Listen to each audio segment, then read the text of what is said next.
Pormal nang nilagdaan ng Pilipinas at South Korea ang 10 bagong kasunduan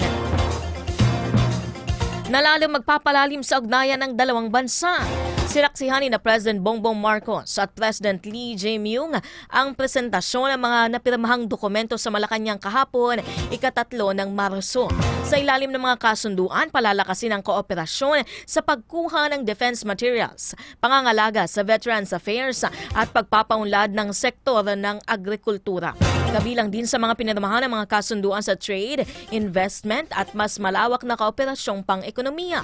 Pinalawak din ang ugnayan sa larangan ng intellectual property, digital cooperation, digitalization at innovation, gayon din ang pagsasama ng Korean language training sa mga paaralan, pagpapatibay ng ugnayang pangkultura at kooperasyon sa pagitan ng mga pulis ng Pilipinas at ng South Korea.